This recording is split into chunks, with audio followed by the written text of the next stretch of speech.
Good evening. Hi, I'm Nick Danks and welcome. You're watching AFL NT's coverage of the 22-23 TIO NTFL season from Darwin, Mazda, Nightcliff Oval here in the top end.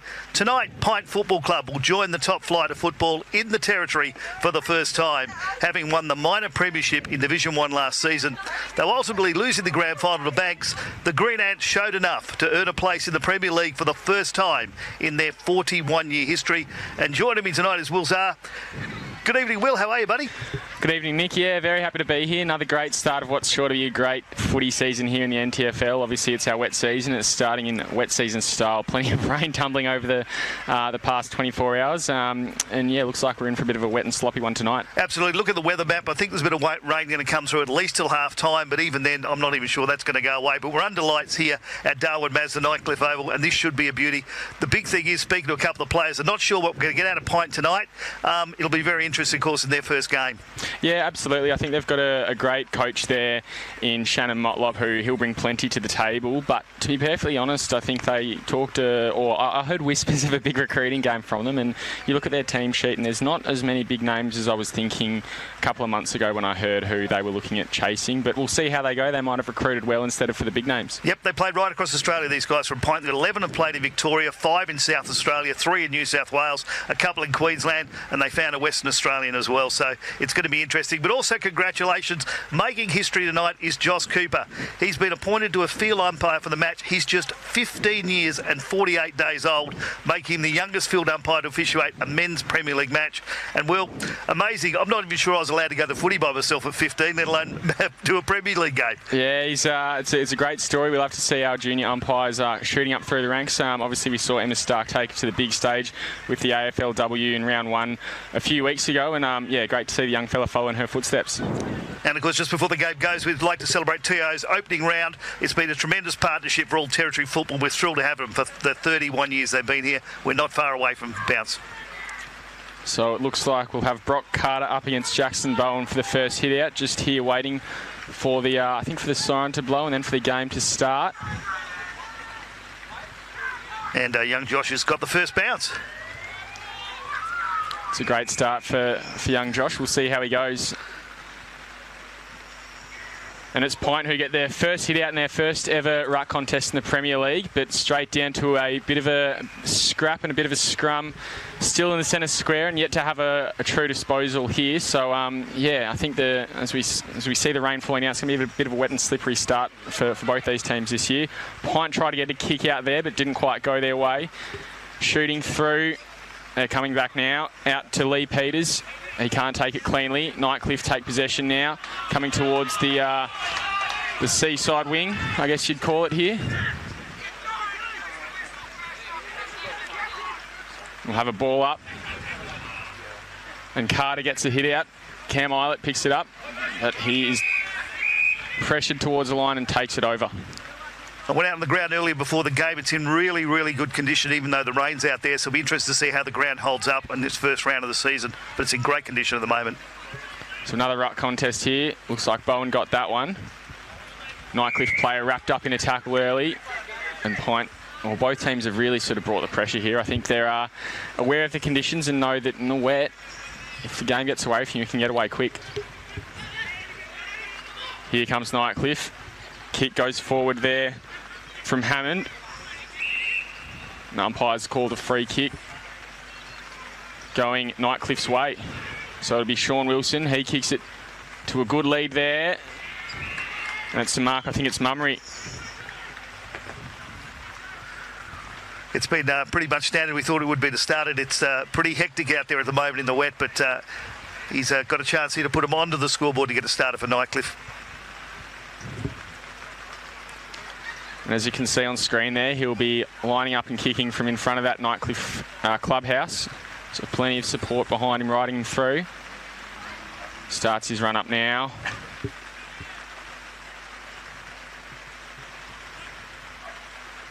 Walks in, kicks it. It's just gone. It's a goal. It's gone through the big sticks. I thought he'd pulled it a bit too much, but Nightcliff get the first points on the board. They're 1-6 leading PINT yet to score. 2 minutes 20 into the first quarter.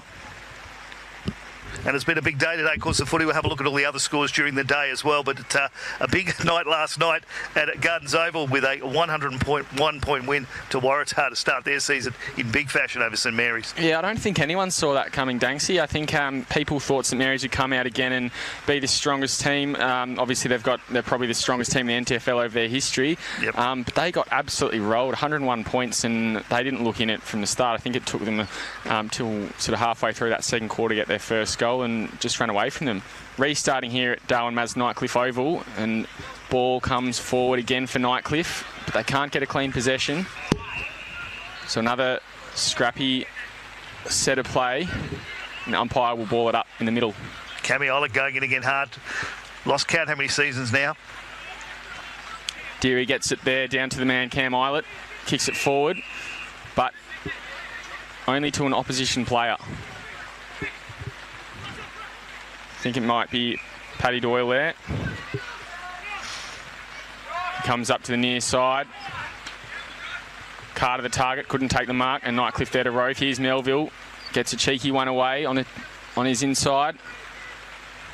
Nightcliff trying to wheel the ball forward, and the umpire calls sliding rule. They'll be right on that tonight in these wet conditions with the slide. That definitely was that time, no doubt about it. It'll be Chalmers kicking it forward now. Finds his man on that far wing in Alex Harvey. Rolls up for a big one to the hot spot. But good defence there from Nightcliff, sitting in the hole. Working to get the ball out of that dangerous zone. Can't take it cleanly. No one's really got it. And I think they've got a grubber along the ground. It's ricocheted off a PINT player. Gee, that's a luscious head of locks there on the PINT player. He got a handball out. PINT now again working it forward, kicking it deep. And it's a mark. No, it's dropped. Ball hits the deck again. Eilert at the bottom of the pack.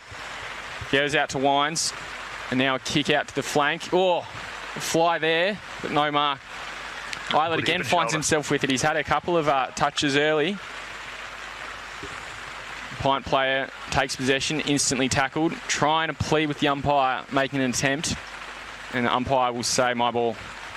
And I think you can see on the screen the rain is getting heavier here. Hopefully that blows over, but it's certainly rough at the moment. PINT again trying to take possession. Kick there by Harvey again. Doesn't get very far. Wouldn't have been a mark if it was taken. Umpire calls for a free kick going the way of the big ruckman Deary. Sorry, it's Bowen. Goes long down that far wing. No mark is taken.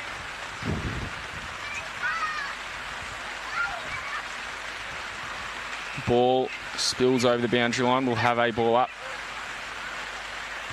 Or will it be a throw-in? One of the two.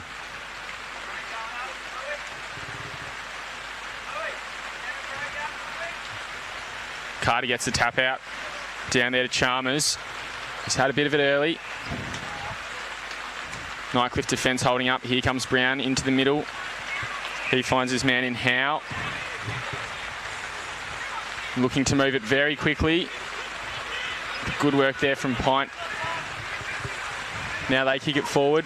Good mark. Looks like he could be a bit too far out for a score, Matt Ryan. We believe he's the captain of the inaugural PINT's team in Premier League. Big left foot hook to the hot spot. Good spoil, but umpire has paid a mark. Or has he paid a free kick? I think he may have paid the throw. I think he may have marked, or something's off the ball there, so I'd be interested to see that again. I thought Eilert might have taken it there, but apparently not.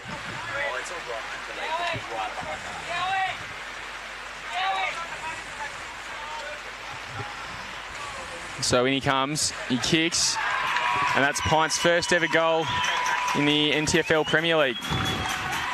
Mark it down. I think the man was Alex Harvey.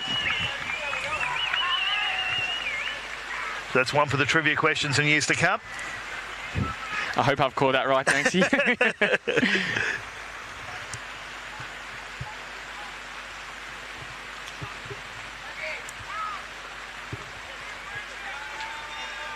But it's going to be one of those nights, I think, Worthing's move the ball forward at all costs, as Pints just did then. A couple of kicks at goal, and that's all you need. It's going to be one of those days that you can't be fancy. You just got to get rid of the ball and move it on as quickly as possible. Yeah, I think you're right. Hot early, Nightcliff was sort of doing, just as you said, moving it forward at all costs, and they got the first goal. They sort of did it after that first goal and at the reset of the play, but Pints then just sort of had their turn of it, just edging it forward at all costs. And here they go again, a big kick forward, no real direction, but just make ground, make meterage. Good tackle. Free kick going Nightcliff's way. And it'll be with Nathan Brown. Goes inboard, finds Kemi Eilert, centre half back. Moves quickly. There's a few players on this near side. He goes towards them.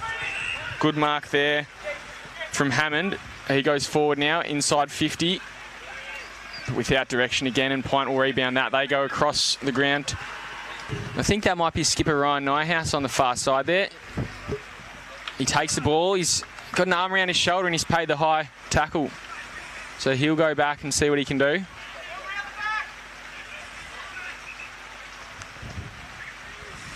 Kick inside 50 to Mummery again, and he's taken it.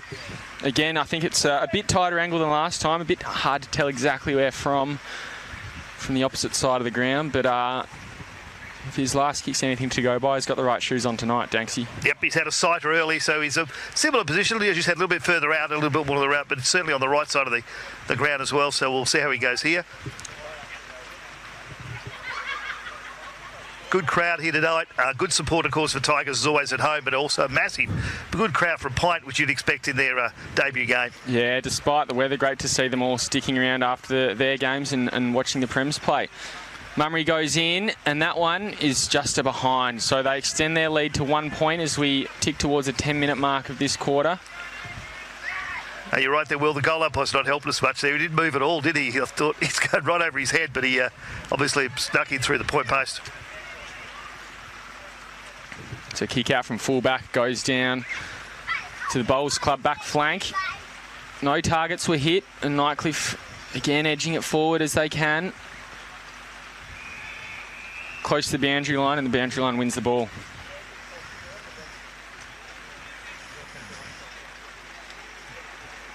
There's a couple of debutants out there tonight. We'll have a look at those during the night as well. But Adrian Scott is out there, just 16 years of age for Nightcliff. Already had a couple of touches. Ball back into play, and Nightcliff again working it forward. Now with Joe Poole.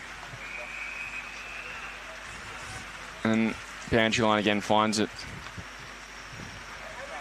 So it seems Nightcliff is sort of not only looking for meterage, but trying to keep it down there. And if that means the boundary line, that means the boundary line. Pint get a kick away in this instance, however. And a good spoil there to keep it alive, keep it in play. Nightcliff player takes the ball into possession. Umpire calls my ball.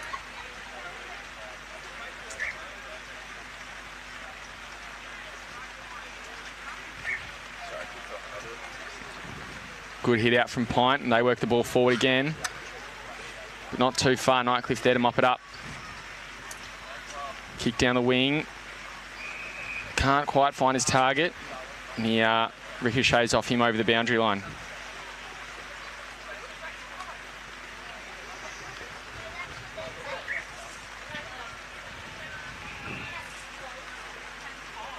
In fact, it's a free kick to Pint.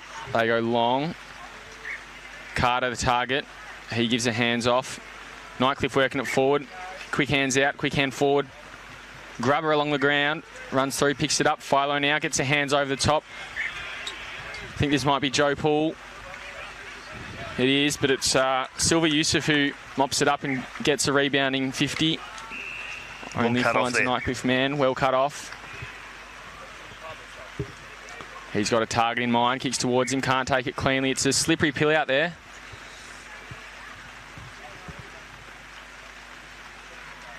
Ball still alive. Nightcliff looking promising.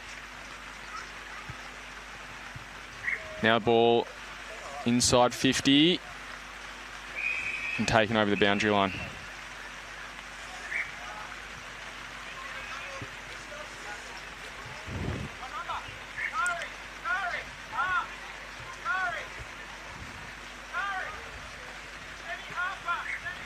So Nightcliff player there to rove it. Kicks out of the pack towards goal. And they're very happy with that one. Yes. Bit too quick for my eyes there. Didn't see who it was, but Nightcliff extend their lead to 2 goals, 1-13. Playing PINT, 1 goal. Yet to register behind and a total of 6 points. And apart from Josh Cooper, who's making his debut tonight as a field umpire, Callum Looney is also making his debut, along with Daniel Lancaster, who's been around a while, so the field umpires tonight. As you said, 13 points to Nightcliff and 6 to PINT. PINT have stood up pretty well in this first half of the first quarter.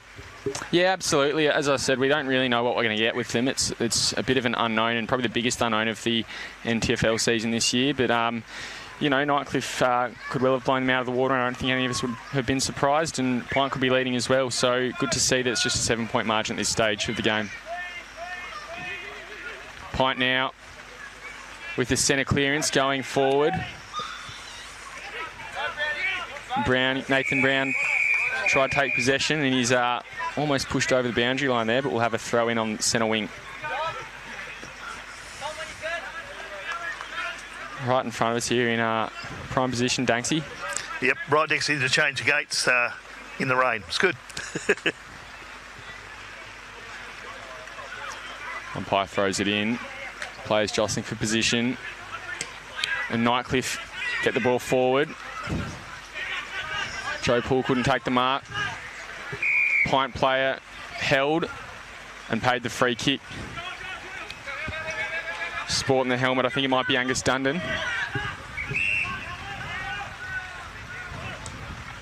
Short, sharp ball forward there.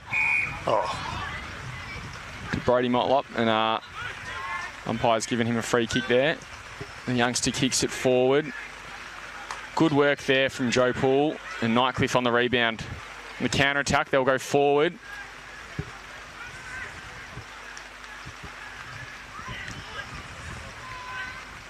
No one can really take possession. It's definitely wet weather footy out there, Danksy. Absolutely, it's a bit scrappy. Certainly towards the right-hand side of the ground, where a fair bit of action's going on. It's been a bit scrappy down that end of the ground, and yet when PINT went up there, and it was nice and clean. I think we have Ben Smythe kicking out from full-back here.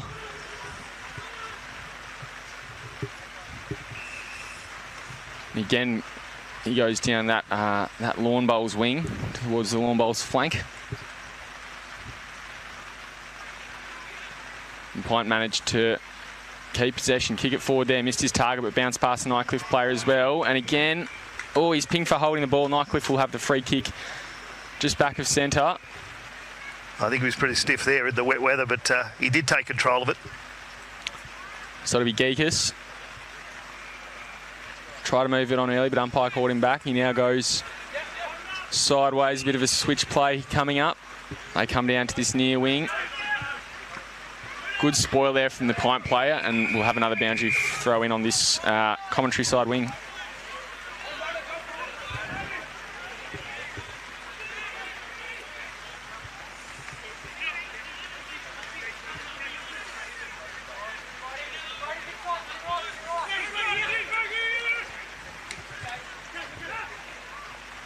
Players running through, try and take possession.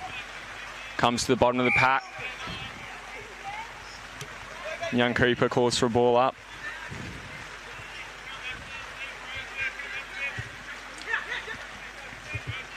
Bowen gets a hit. And PINT just working it forward, inch by inch. Good attack on the ball there from Braden Taylor from PINT.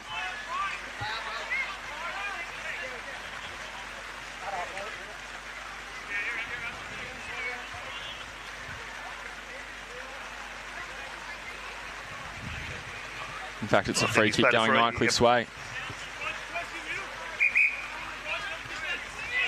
think it's Eilert taking it. Didn't really have purpose, that kick. And he's coming to a PINT's tallest players, but works out for him. Nightcliff again, look to go forward. And Joe Poole try to take possession, but ball just got away from him and bounced over the boundary line. He certainly have a red-hot go, the young guy tonight. He's had been involved in a lot of things up that forward line.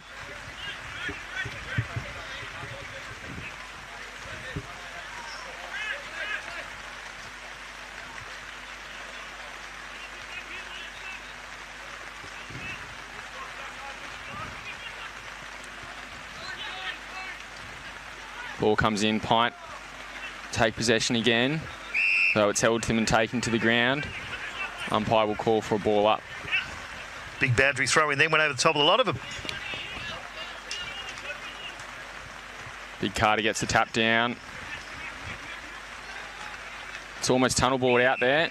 He's made a throw there. And it's a free kick going Nightcliff's way, going to Eilert. Goes short. Oh, don't think Harper realised he was the intended target there, but he managed to get a kick away inside 50.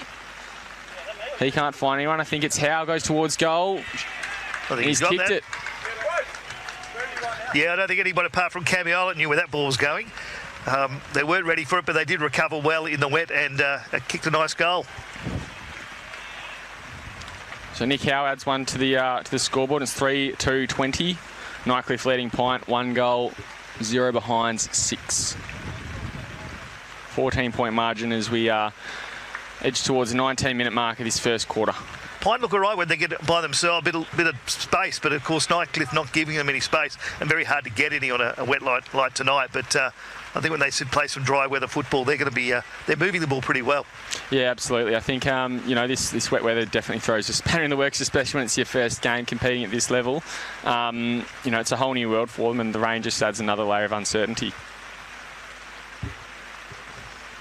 Bowen gets the hit out there. And Eilert again at the bottom of it, throws on his left, only gets about 5 metres worth of distance. And I think that's young Scott at the bottom of the pack now.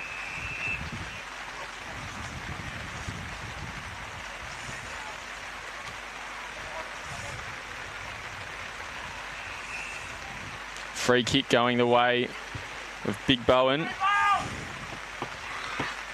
Goes across ground. He's looking for Edwards. He goes inside 50. Overkicks his man. And boundary line finds it. So I'll have a boundary thrown in that far forward pocket just in front of the Nightcliff Sports Club.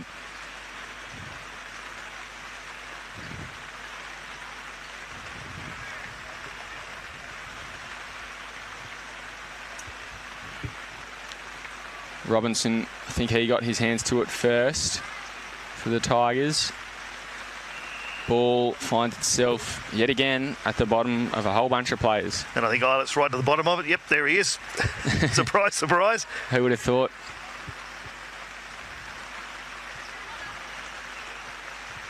Ball comes forward. There's Eilert. Kick smothered. And again, goes over the boundary line. Little bit of tempers brewing in this one. I don't know if the weather's got anything to play in that. It's a bit slippery. It's a bit wet. Stray ball might fly into someone's face. There's been a few little jumper grabs at this stage, so we'll see how that those tensions surface over the coming 4 quarters.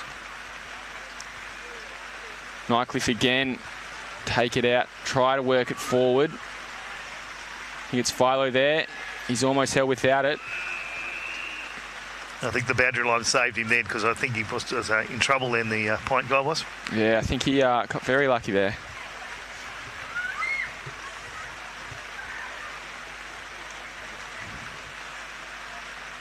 I don't think these are going to be long quarters today. I don't see this as a big scoring game like it was at Gardens Over last night. No, I'm almost surprised we've had as many goals as we've seen so far. 4 goals on the scoreboard, 3 for Nightcliff and just 1 for Pint so far. Here's Yusuf. He kicks it very high. Comes back down. And still try and take possession. It's Nightcliff who will take it. Stray handball again towards the boundary line.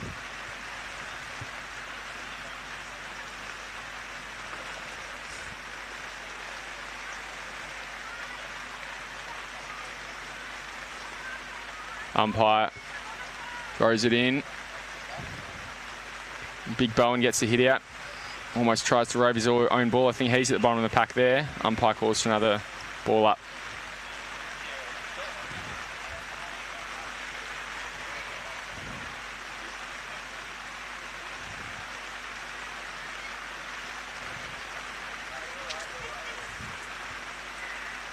Both teams trying to take the ball.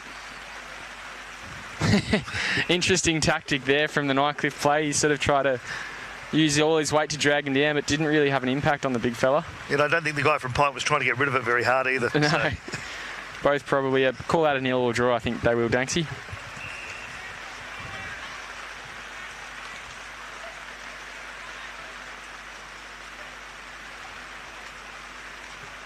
And Bowen uses his strength to keep his man at bay, win the hit out, only to a PINT play. Now it comes back. Comes out to Geekus. He goes forward now. Joe Poole. In fact, I think that was the youngster Scott again. Couldn't take the mark, but got a good kick forward. Unfortunately intercepted by a PINT player, and now he comes back to the captain in Nias. A short one forward. Didn't find the target, didn't have the distance. There goes Scott again, the youngster. And here's Joe Poole. Poole, yep. Comes back to Howe. Bit too quick there for Dan Jackson. And Yusuf there kicks it forward. PINT now working it forward, streaming plenty of space down that end of the ground. Can't take the mark. Well Great defended. spoil from the Nightcliff defender. That's when PINT look good, when they break out of defence and running. As I said, I'd love to see them on a dry day with that sort of speed that they've got. Yeah, their sort of counter-attack efforts have been pretty impressive today, and if for some more favourable conditions, they might have a few more scores on the board. But I think, yeah, you're right. If they can sort of get something against the play and intercept some possessions from Nightcliff and work it forward, that's where they'll be most damaging.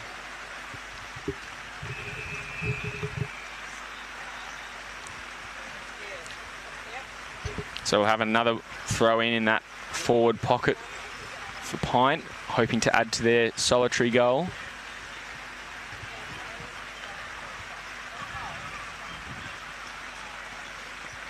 Bowen gets the hit down again.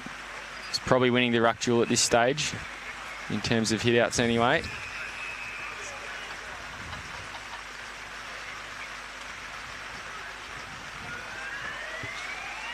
And that's quarter time.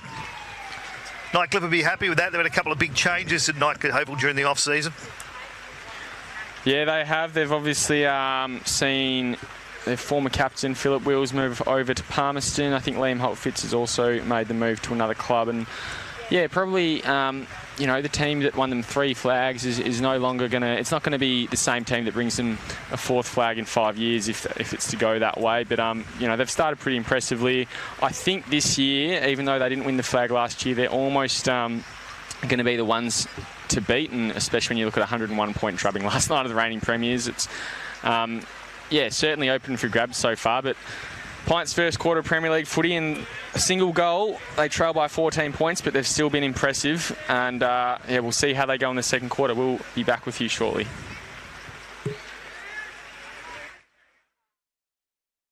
This afternoon here at TIO Stadium. To the left of your radio they go. Wow, what a goal to start the game. Picked up by Makar on the left. Beautiful. Goes for home and it's nailed, an absolute rip-storter. From the pocket, and he's kicked an absolute ripper.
Welcome back to Darwin Mazda Nightcliff Oval. I'm Will Zwar, with me is Nick Danks, and we're about to start the second quarter of the round one Nightcliff versus PINT game. PINT's first ever game in the Premier League, and play's underway.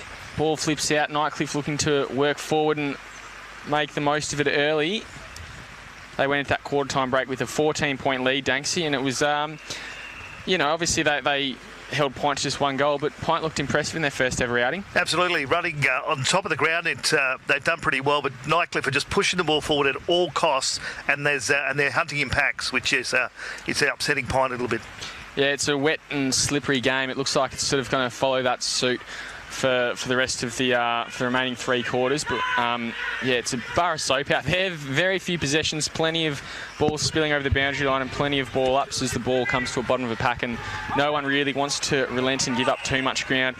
Here's Chiavarella on the near side wing. A quick ball inside, finds his man in Harvey. We think he was that first ever goal scorer for PINT. Couldn't quite see thanks to the heavy down ball we've got. He goes forward. Nightcliff now will split up. Brown goes back. Can't quite see who it is there. Kicks forward. His leg's taken from underneath him. And that's Bailey Edwards with the soccer off the ground. Little grubber, and there's a free kick going Nightcliff's way for a throw. Incorrect disposal. He'll go the way of the youngster Adrian Scott. Is a great story, Danksy. Absolutely. They've both been playing well tonight, both Tigers teenagers, Phoenix Joe Poole and Adrian Scott, and he's having a blinder. His kick there wasn't so good. I think we pumped him up at the wrong time. Kicked it straight into the man on the mark, and they edged it forward a little bit, but PINT now look to have control. There's a fist from Brody Philo on the field. Hands now out to PINT. They look to rebound. Here's Chiavarella. And it's taken by McKimmie. Umpire calls holding, going PINT's way. So it will go the way of McKimmie. Kicks it forward to a big, strong lead. Couldn't quite find his man, but they've got players there to scoop up the scraps. It's a free kick going against them, though. Great defensive work from Nightcliff. Here's Philo now. Onto his right. Big booming kick long, and umpire pays a 50-metre penalty for a late hit on Philo. And Philo just says, thanks, mate, to the, I think it was to his opposition player. Yeah, 50 metres is absolutely valuable tonight. It's hard to pick up that yardage. So it's paid downfield. It looks like it'll be Wines taking it on that far flank.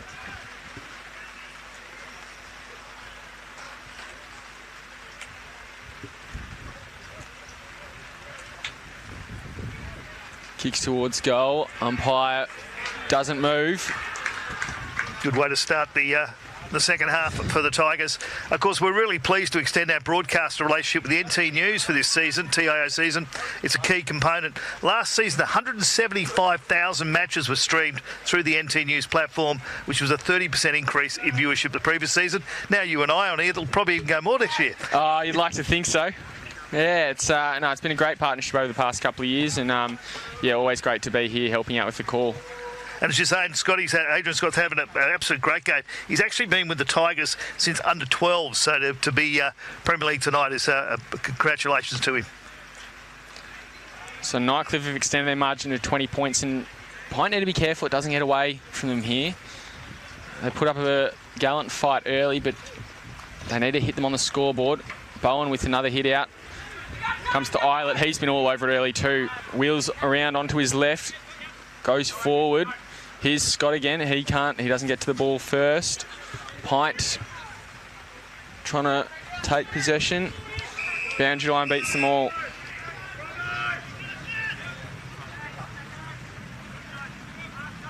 As you can see on the screen, that's a bit of a dark spot for us, that pocket there, that corner there, but ball's about to come back into play.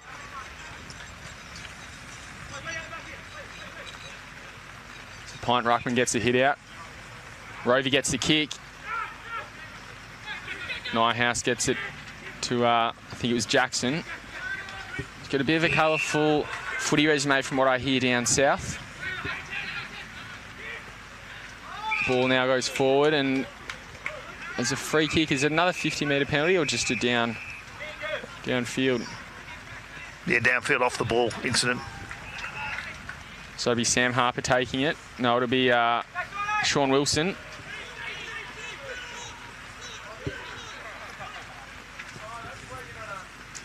He goes long into the forward pocket, and boundary line beats them all. So again, it's just in that sort of blind spot for our cameras, but that's all right. We'll talk you through the play as it happens down there. Boundary umpire throws it in into the Nightcliff forward pocket there.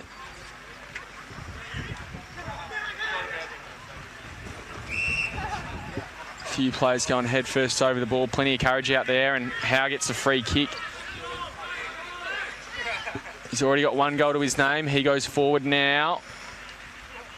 Good spoil from Doyle and from Tim, the two defenders there. And they won that contest in a 2-on-1 against Mummery, who so far seems to be the main target for Nightcliff up forward. Yeah, a bit of height advantage there against him though, but he's still right in the contest, and the Tigers are definitely moving forward at all costs. Ball up again in Nightcliff's forward pocket. Pint work it out.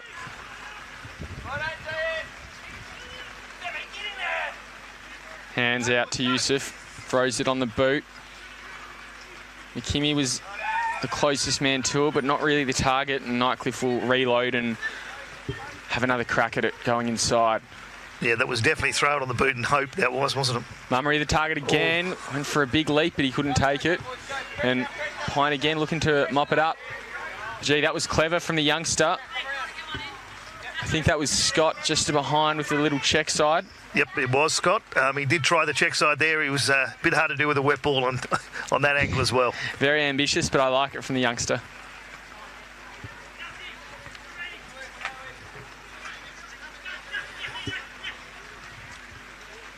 So Pint, kick out from full back.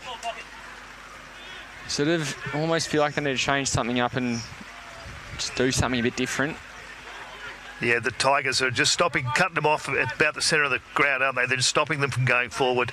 This is where they do look good, though, when their kick mark game is great, but it's very hard to do tonight, obviously. Gee, that was better. Perfect. Threaded the eye of the needle there, going inboard, and it's gone from one end to the other very quickly. Can't take possession. Yusuf, he's been very lively for Pint tonight.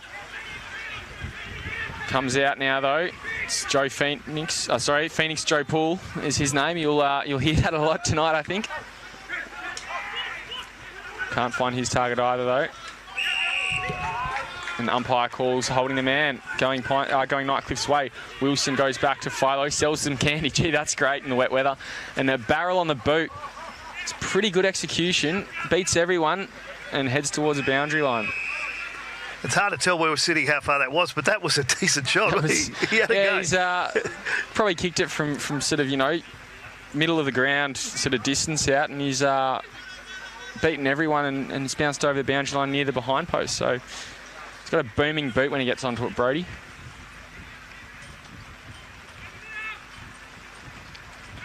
Umpire throws it in again in that forward pocket. It's the hot spot at the moment. And there's a free kick pulled out going Pint's way. Didn't see what for then. It was... and he's paid him 50 as well. Not sure if that was talking back to the umpire at all, but... I think he may have said a couple of things. Carter's keen to get on the move, and... Oh, he's had another one. That's the second 50.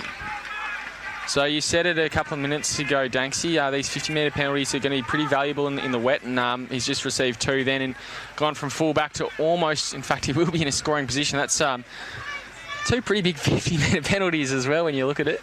The only benefit is the full-back having a shot at goal, so... But it'll give him something to talk about in the change rooms if he gets this one. So Carter goes in. Oh, he's very happy. Got it. Oh! Yep. And Pint get their second.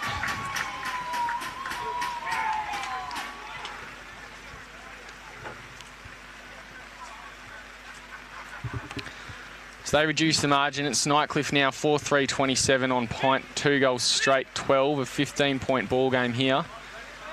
So Pint will be very happy with that one there. They've, as I said, they look good when they kick the ball. And given that one, of course, with two 50-metre penalties, we've still got to put them in. And as I said, keep saying they're going to look really good on a dry night. I wouldn't want to face them in a dry day because they seem to be running on top of the ground.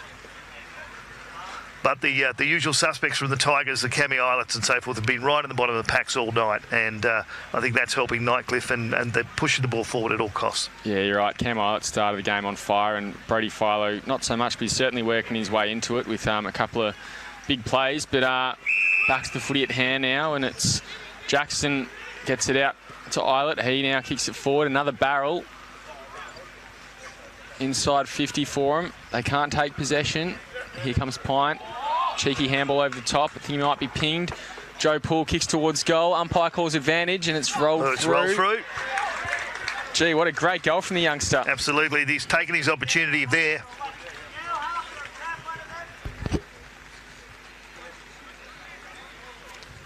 His teammates come from everywhere to get around him.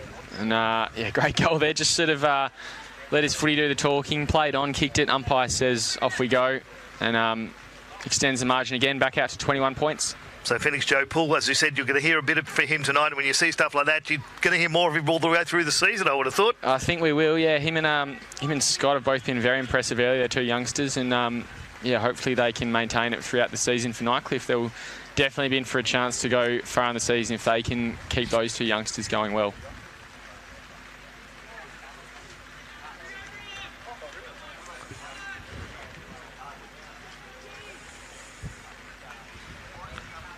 Umpire throws it up in the middle. It's a wet deck tonight. Nightcliff ruckman gets the tap straight down the throat of a Pint player. He runs through, just throws it on the boot. And again, hacked off the ground by the Nightcliff defender. Scott tried to take possession there, but it's come over the boundary line.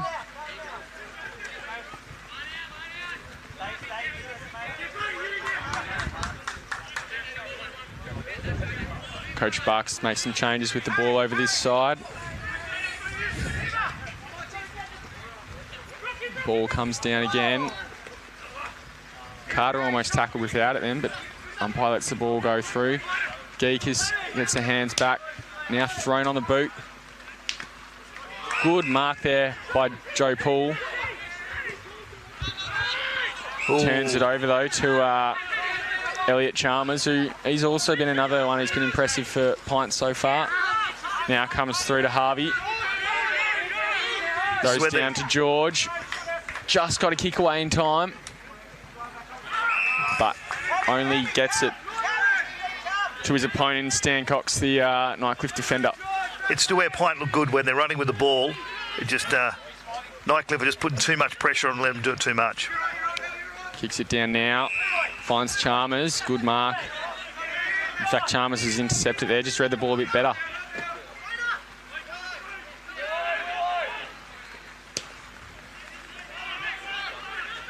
Don't know where he was going there, but he's gone straight to Geekus again.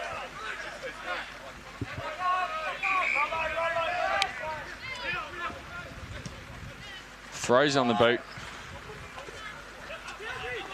Doyle. Sorry, it was Smythe tried to take the mark there. Ball bounces through. Hits the post. Don't see who kicked that, but very ambitious. I think Poole there was hoping that the ball had skipped through, but he, of course, it skipped up and hit the post.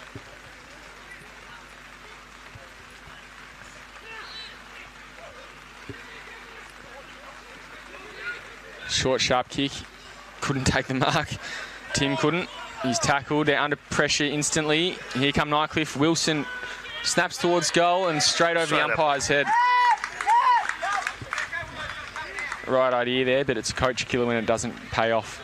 Absolutely. We've got a couple other results that have now come through today. The other game has just finished at TIO. So, of course, Waratah defeated St Mary's last night by 101 points. This afternoon at TIO, the Magpies defeated the Bombers by 60 points.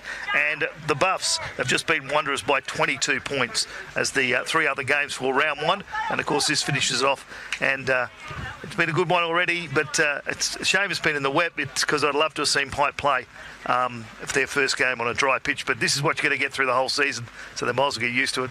And the young umpires had a good Good start, first half. Yeah, he's done very well. He looks very small and slender out there, but he's definitely holding his own voice there, and he's got confidence that she'll take him far in his umpiring career as well. So great to see the young fella out there. Nightcliff now trying to edge it forward. Ball again at the bottom of the pack. So young, is it Josh Cooper? Yep. Josh Cooper with another ball up in the middle of the ground. Grubber along the ground. Pint player overran it. Here comes Scott. Kicks towards Mummery. Bounces over his head and bounces over the boundary line. Yep, those two young guys that finished, Joe Paul and Adrian's got to having an absolute blinder then, and they're actually better in the second half than they were in the first half, and very impressed. And of course with the players at Nightcliff are lost, they'll be very happy. Bucks will be very happy with the way those two young guys are playing. Yeah, I think you're absolutely right there, and these sort of conditions probably suit those sorts of plays. Ball's going to be hitting the deck a fair bit, players going to be overrunning, and if they can just hold their own, and make the most of their opportunities, which is exactly what they've done, then they'll play their role for the team for sure. Philo, meanwhile, he's taken a mark from an errant Pint defensive kick. I reckon he's probably within range here. In fact, given his other kick about 10 minutes ago, he's definitely within range. Absolutely. It's just whether he can get onto this one. He looks pretty confident for it.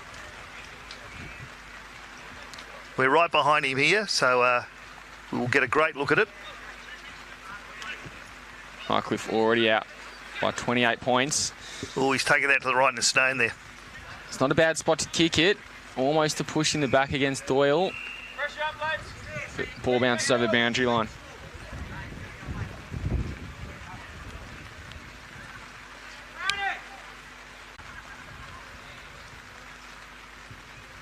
Again in that forward pocket. No player can take possession, and we'll have another throw in.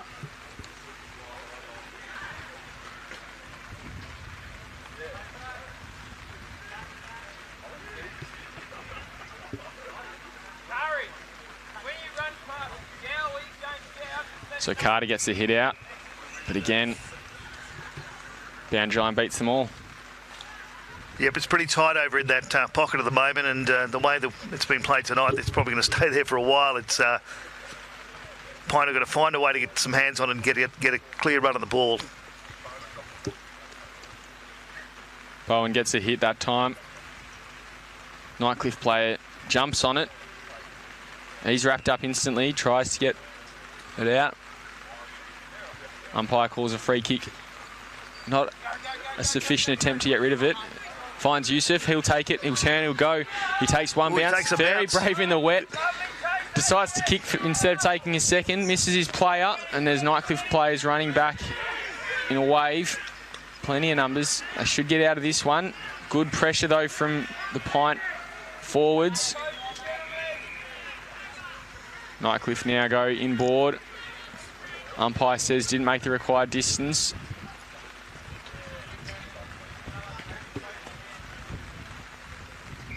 Philo, he'll slow it down a bit on that far wing.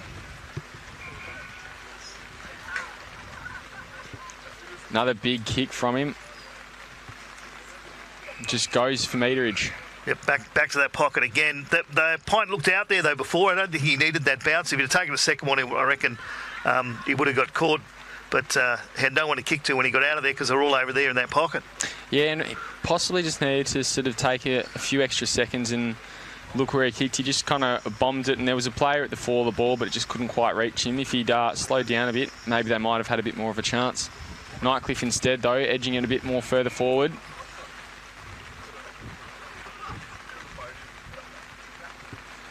I think that's Melville over there in the red boots. He goes to the hot spot. Doesn't find a target though, and again, ball wrapped up. Snap, I think, from Wilson around the corner. Off target and bounces over for a boundary throw-in.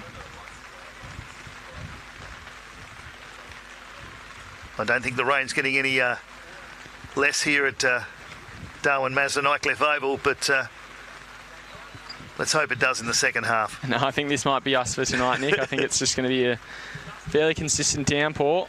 Play back underway. And Yusuf try to paddle it on. think it was Brown for Nightcliff who tried to hack it forward but didn't quite get there. Cox now for Nightcliff, ball at his feet. He's wrapped up. Pint takes it out.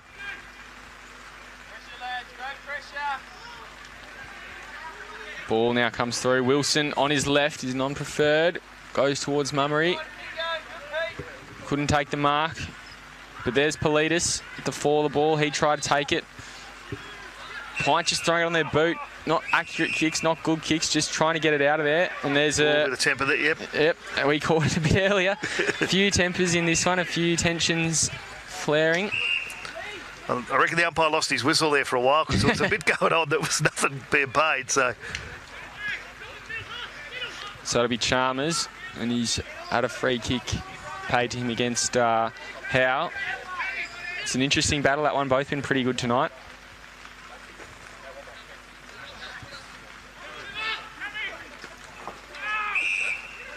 Howe's target, Chiavarella, just caught a bit short and behind the Nightcliff champion in Islet. Yeah, he got him over the shoulder there. It was... Cammy got in front of him and he couldn't do anything. And Islet now goes forward into the pocket.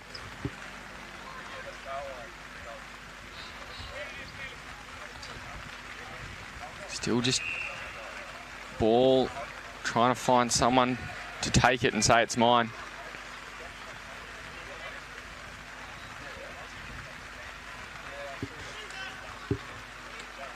Oh, nice cut-off mark. Big Bowen. Moves quickly. And he finds a youngster. It's Joe Poole, Phoenix Joe Poole, who's already kicked one. Great snap around the corner. This one a set shot. Looks like he's on a pretty good angle, and I'd say about 35 out by the time he kicks it. Let's see how he goes. Walks in. He's just sprayed it, and it's behind. So Nightcliff extend their lead to 29 points, 6-5-41 to 2 straight 12 as we hit the 22-minute mark of this second quarter. And there can't be much longer left. I think there's only been the 2 goals kicked so far in this quarter. He's had a nice game, that Phoenix Joe Poole, of course, aged only 17. He's been playing with Nightcliff since he's under 16s, and he's part of the NT Academy. And he's, of course, he's debuted tonight. He's had a good game. Yeah, he's done very well so far. Could have added a second goal to his tally, which would have made him a bit happier, but no, I think he'd be very happy with how the first half has gone for him.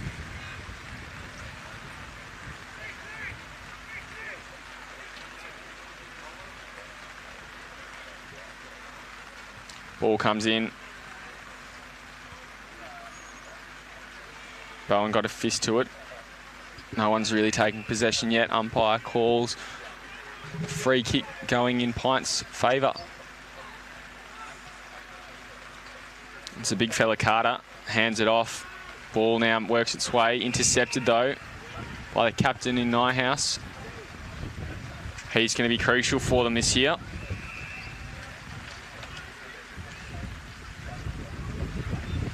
Finds a man on that far wing.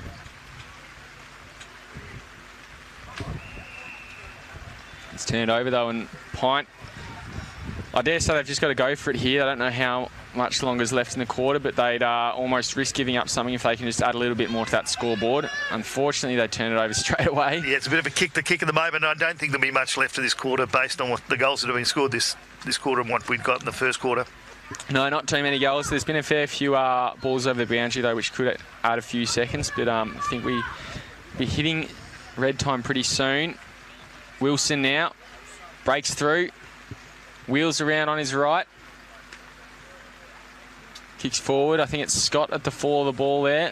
It's paddled over the boundary line.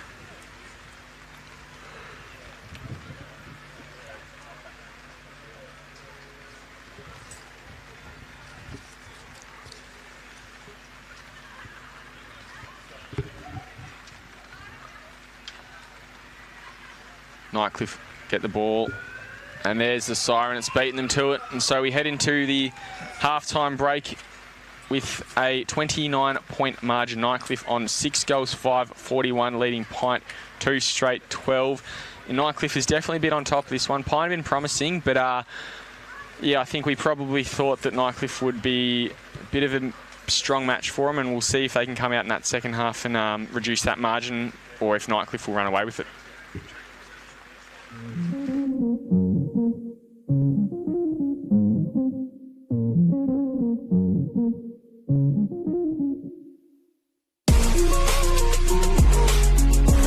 Couldn't quite take the mark, but they're still in the action. Morrison on the end of it gets a boot to the ball, and it's 3 for the first goal of the grand final.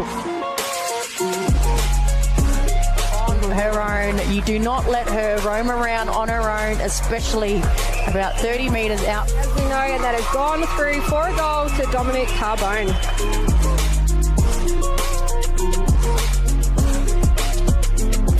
This is probably just on her range, so get good purchase. Wow. She's kicked it and she celebrates. Look at the celebration. An opportunity as it's paddled forward, picked up and hand passed out wide. Here's a chance for Miller. She swings around on the right foot.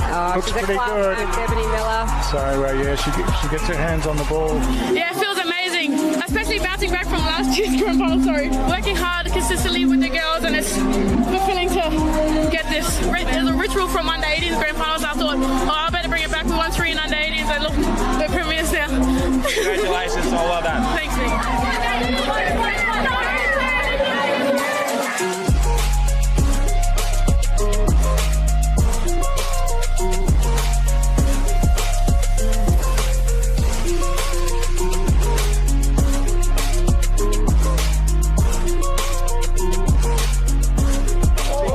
There, Wilkins, that's deja vu of the other week. Spills out to Collis. Collis on his left foot. He's hit that well. Who's got him in the multi? Right on the line. Umpire said that's a goal. First blood of the grand final of the Tars. Ball comes out there to Yaron, chased by his same number 11, Arada. Yaron ducks back in forward, and the hint's called a laced out. It's a very important kick, obviously, across the stripe. 38-40. Umpire does not move a whisker. Quarter likes it. Well done, St Mary's there on the board. There was Arnold. He gives the handball forward there. Here he goes. Kirtley's run on. Kirtley from 30, round on the right. Boom, quick, Silver. The lad from Nooka. Look at him go. Handball is to Long. They got a player running forward there. Now that is Land. Land goes on his left foot.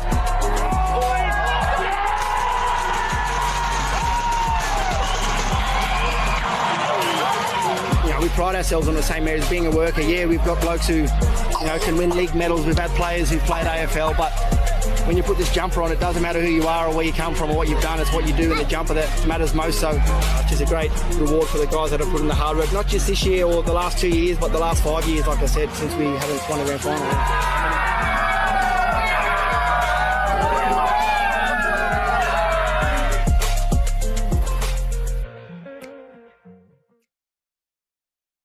As a footy club, we've been growing pretty significantly over the last 6-7 years, and it sort of pretty much culminates this weekend for our first ever Men's Premier League game. So the timing was right to launch into a Men's Premier League team.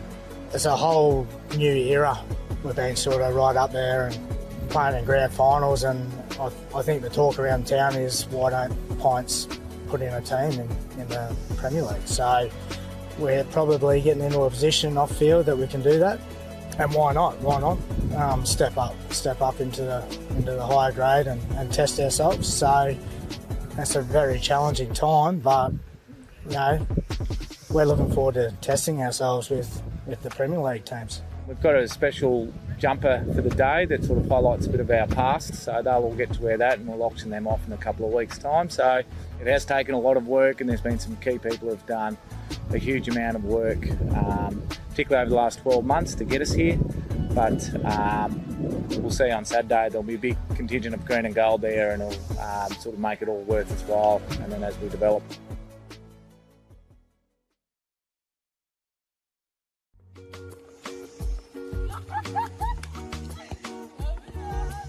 Yo, my name is Vera, this is my son Basu, and we're training down at the beach for Auskick 2022. Yeah, when my kids got nothing to do, I take them down to the beach, play footy with my kids, run, do push-ups, do exercise, This is where they learn it from Oz kick. Oz kick, back Oz kick. Billy Basso. Oz kick. Oz. Oz kick. Kick. Oz kick. Oz kick. We line up 2 bottles, make a little goal. It could be rock or anything, coconut. If they don't have footy, they'll kick a bottle or even a coconut, as long as it's something to kick with.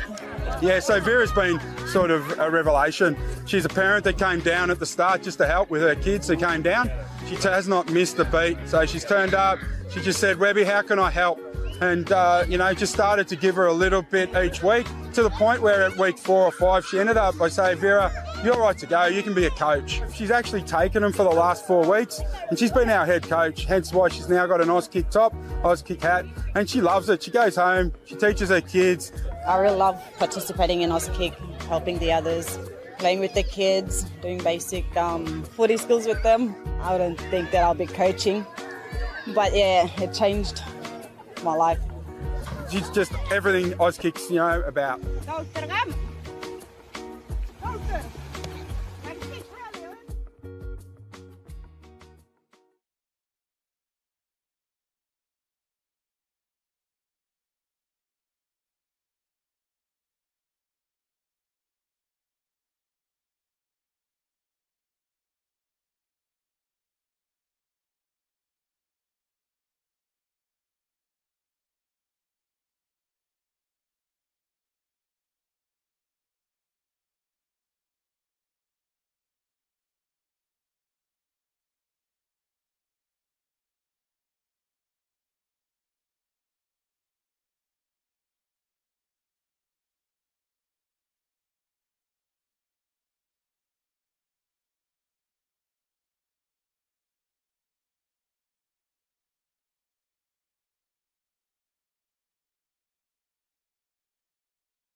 Welcome back to, you're watching the AFL NT's coverage of the 2022-23 TIO NTFL season from Darwin Mazda Nightcliff Oval. And joining me was expected result in the first half, I suppose? Yeah, I'd say so, Danksy. 41-12, 6 goals, 5. Nightcliff leading PINT by 29 points. We probably thought Nightcliff would come out a bit stronger. I think I mentioned at the start of the game that I thought PINT might have a few bigger names on their squad, and it's a squad that I wasn't really familiar with, so I didn't really know what to expect. But a 29-point margin probably seems on par with any guess, I guess. And yeah, it's probably also reflective of how the two teams have been playing tonight. Yeah, Nightcliff have never taken a ball backwards for the whole game. They've been noticing every ball has been go forward at all costs. PINT look really good when they're on the break. Unfortunately, they've only got on the break once where they got a goal, and the second one where they got a 100-metre penalty to get them a second goal. But they do look good when they're doing running. They're just missing that last second or half a pass just to break open. The Nightcliff defence are cutting them off at every attack. Yeah, absolutely. And it is a night where you do need to make the most of your chances. Obviously, you can probably see a few trickles of rain coming down. It does seem it's gotten a little bit thinner, but it's been pretty constant. It's been wet. The ball's been an absolute bar of soap, and no one's really been able to take possession all game. It's just been a game of meterage. Work the ball forward. If you can get a quick kick out, take it. If you can get a mark, take that even more so. I think we saw Mummery take a mark in the first couple of minutes of the game. There haven't been many more marks inside 50 for the game. But, yeah, Nightcliff, I think it's fair to say, have just sort of had more opportunities, made more opportunities for themselves, and that's been capitalised on and, I guess, shown first and foremost by those two youngsters in Adrian Scott and Phoenix Joe Poole. Yeah, I was just about to say, so I think those boys have had a great game. And the other one is, of course, Cammy Eilert. He has been at the bottom of every pack and has certainly set himself on fire for the first game of the season. Yeah, absolutely. He's a champion of the NTFL. He's won the Nichols medal, so we know what he can do. It's just a matter of how long he can keep doing it for, and it seems like he's still going to perform at that top level that he can for at least one more season, and hopefully well beyond that. And the NTFL season started last night at Gardens Oval. Grand final rematch. Still shaking my head on this one. Waratah defeated St Mary's by 101 points. Wow, there was a couple of double headers today. It was at TIO Stadium. Palmerston defeated the Tiwi Bombers by 60 points, and just recently the Buffs defeated Wanderers by 22 points. But here at Darwin Mazda Nightcliff Oval, the Tigers are leading PINT by 29 points, and we're about to start the third quarter. So it looks like it'll be Carter, who's probably been one of the best for PINTs in their debut Premier League game in the ruck, and he'll be coming up against Bowen, who's been very strong in the ruck as well. It's been a great contest all night between those two.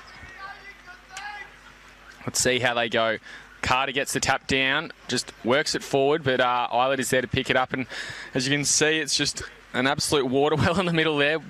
Splashes coming up everywhere, and yeah, it's a wet and slippery night. Yeah, I had a walk over there at half-time and had a look at it. It's the old cricket pitch over there is actually underwater, and it'll be the far end, or the city end, so you'd say, is about a foot under your foot of water. So there's a fair bit out there on that old cricket pitch. George kicks it forward. There's a clever tap there, which comes to the advantage of McKimmie. He can't quite take possession. He looks like he's been hit, and he's sore on the ground there. Ball makes its way over the boundary line, and he's just getting up gingerly.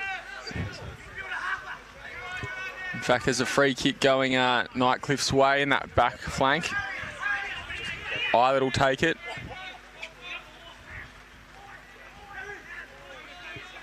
It's a bit of a blind spot for us there on the coverage, but we'll show you what we can and talk you through the rest. Carter was good to get a fist in behind. Philo at the bottom of the pack as well, I think. He couldn't take possession. And ball meets the boundary line. And it's also pretty wet round the boundary lines as well. I walked around a few of those, and there's a bit of water around there as well. But the main part of the ground's in really good condition. So, again, if Nightcliff keep doing what they're doing all night, it's probably going to keep it the same way. Carter again with the hit out. Umpire calls a free kick. It'll go in PINT's favour. Chalmers plays on quickly, goes to the hot spot. Good spoil from the Nightcliff defence there. But umpire has called a free kick for chopping.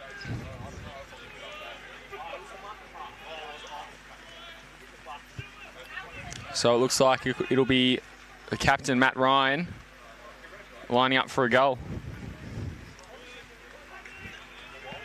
This will be a good start for PINT if they can get this one.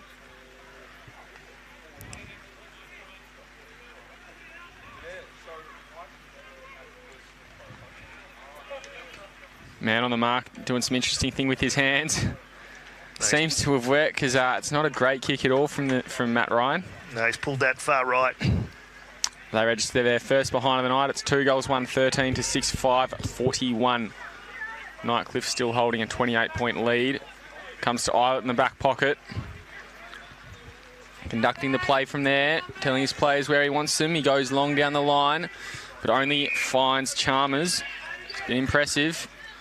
I think this wet ball is dropping shorter than they expected. The players are expecting to, because there's been a lot of short kicks tonight. Nightcliff now take possession. Wilson bounces the ball, only gets as far as Doyle.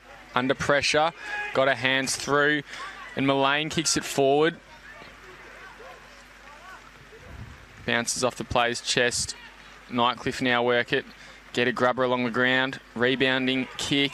Another one off the ground there. Umpire says, I think he's kicking in danger, so to go the way of Pint. The player sees something he likes, so he goes forward. Yusuf couldn't take the mark, bounces over the top. He'll go for a second effort, but he's wrapped up by Nyhouse. Nyhouse has gotten the free kick and a 50-metre penalty. Yeah, that was off the ball.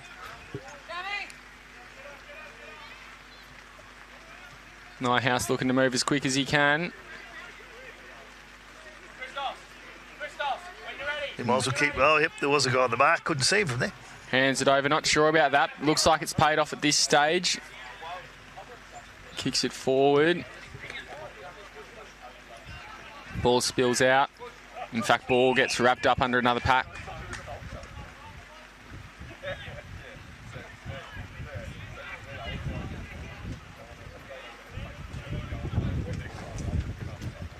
Pint get the hit out there. Scott trying to take possession, but Brody Motlop, he works it and he gets the free kick. Advantage is played. Not sure if there was really much of an advantage there, and how he'll kick it to the hot spot.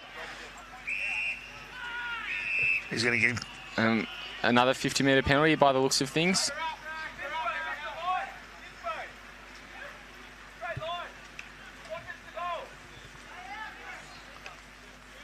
I don't think he even wanted the 50 then. I don't think he knew what it was for, but he's got it. That's a very short 50.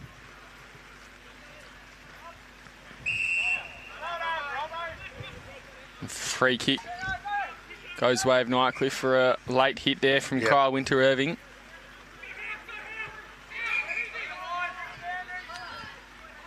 Doesn't have a lot, so he just goes long.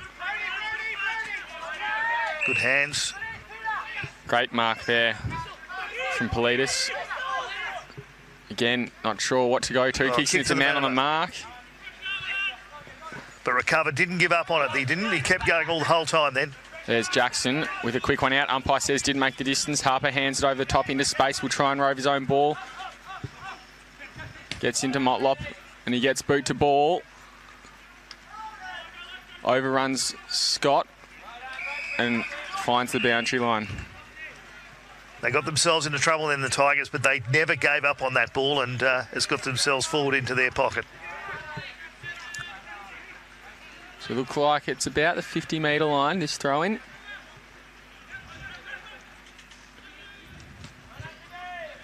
Rove there from Gow. Couldn't quite find his target in Mummery. And rolls just on the boundary line sign of the behind post for a throw-in.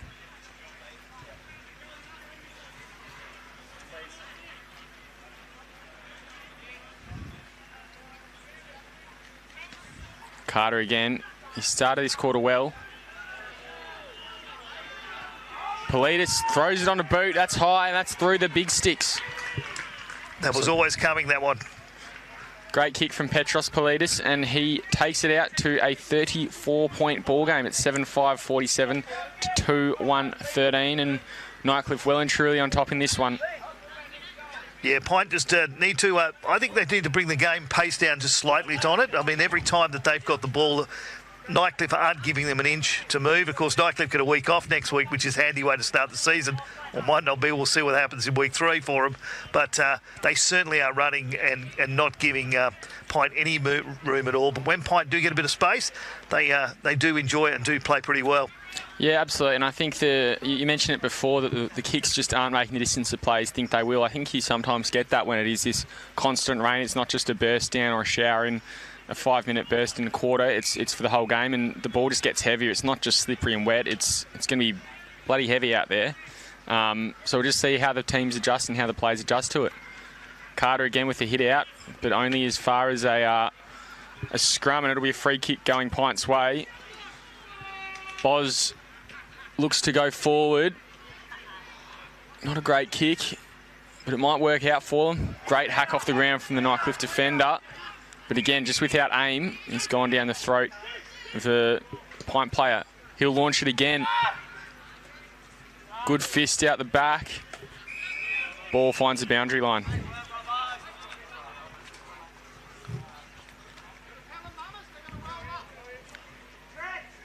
Pretty slow start to this second half here, with just the one goal in the first 8 minutes. Umpire's pulled a free kick out and will go Pint's way. Yusuf didn't play the advantage. They would have taken that, but he's got another shot at it anyway from here. He does, and I think it's coming the way of... is it coming to Braden Taylor, or it's Kyle Winter-Irving?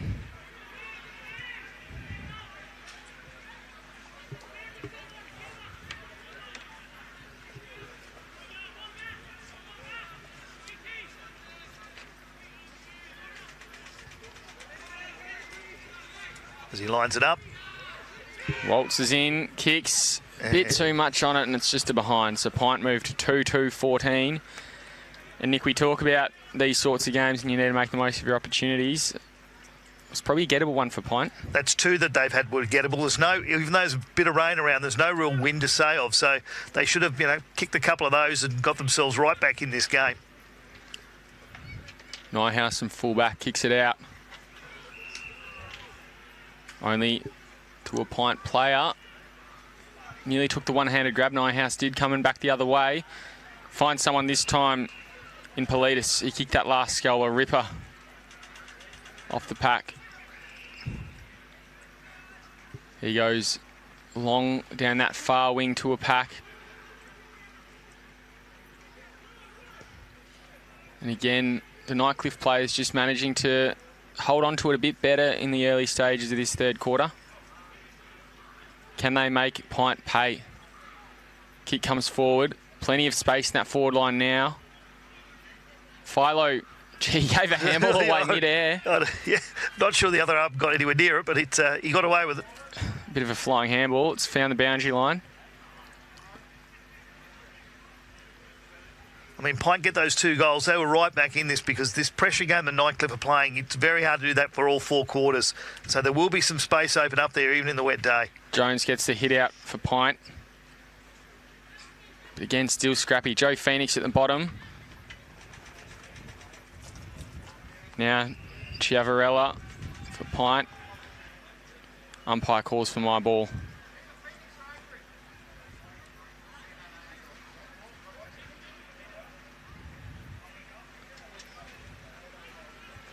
Nightcliff work it out. Again, just inching it a little bit closer to home. The 2 young guys in there again for Nightcliff, Poole and Scott. Umpire's called a free kick. It'll go the way of Pint. They're quick to move on as Nightcliff are asking what exactly for. Yusuf takes a mark. He's been flashy tonight. He's been good in stages. Yes, he has. And that was a great kick to Winter-Irving. Missed opportunity there, but he won't be making the same mistake. Kicks it forward, hands out again, and Chiavarella kicks the goal, the 3rd one for Pint. They'll be very happy with this 3rd quarter already. They could have really been right in this. Another couple of goals there, and it would make them nervous on the other side of the ground.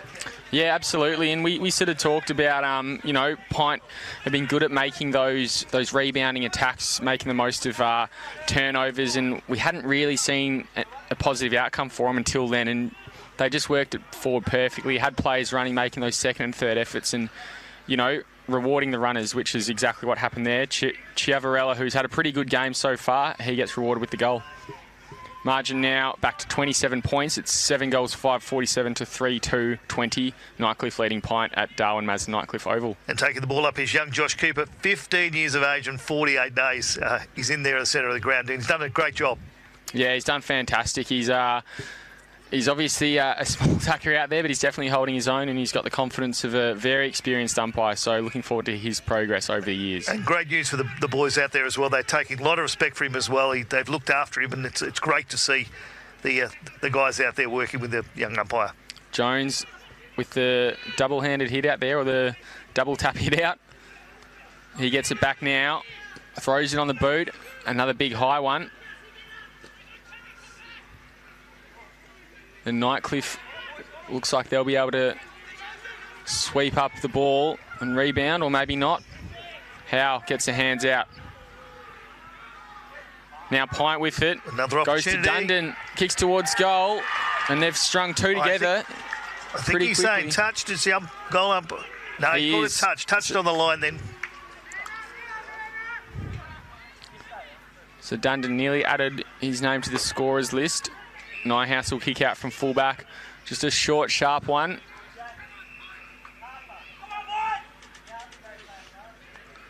I said earlier that Pint need to slow this game down. I think the Tigers need to do that at the moment and just get a bit of control back. Work it down that far wing. Goes down the throat of a Pint player. He now kicks it inside 50. I think that's Ryan there, the captain. Well involved. Kicks it towards goal, and it's just touched over. Another touch again.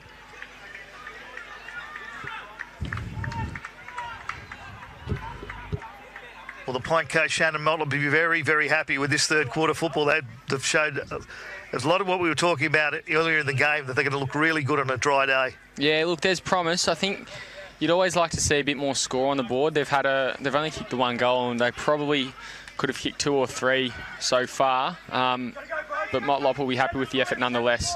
Doyle there, keeps the ball in front of him. Coach would like that. Just worked and worked and worked. Ball at the bottom of the pack now. Nightcliff managed to work it out.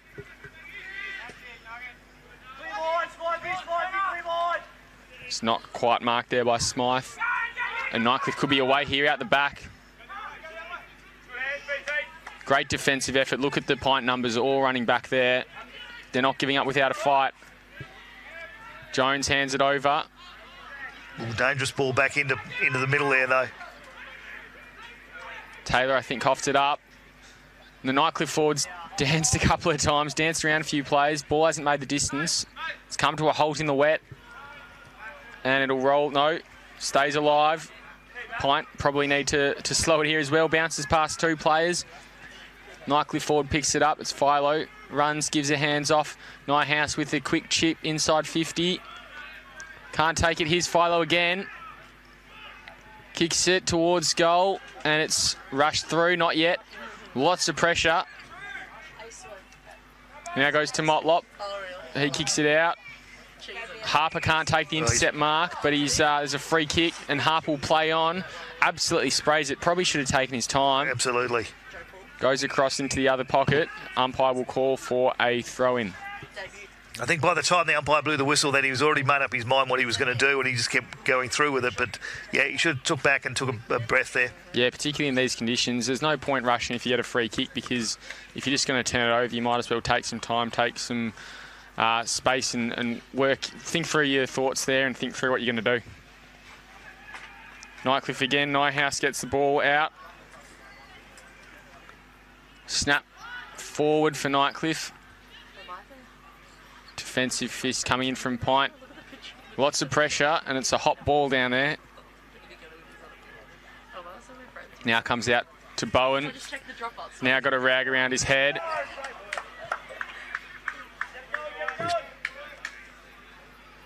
I didn't see what he paid that one for, but... Pint work the ball forward. Down that far side.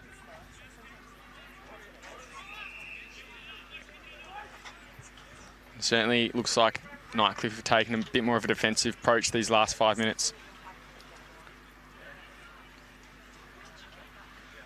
Tap comes down. Taylor gets the hands up. Will come back his direction. Now with George, he gets boot to ball, kicks it forward.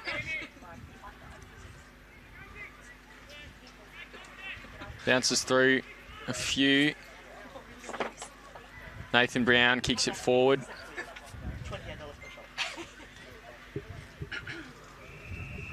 And umpire will call for a boundary throw-in.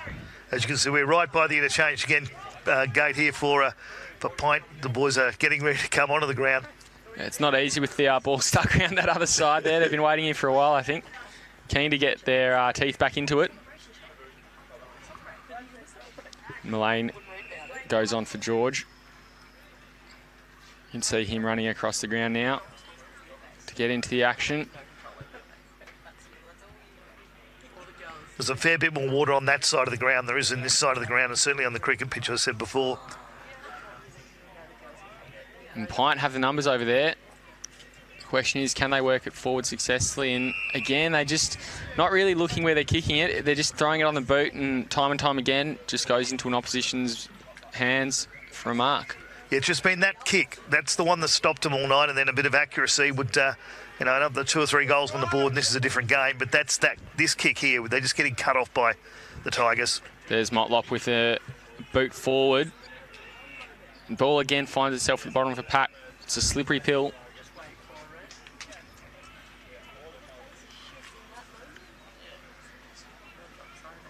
Ball goes up.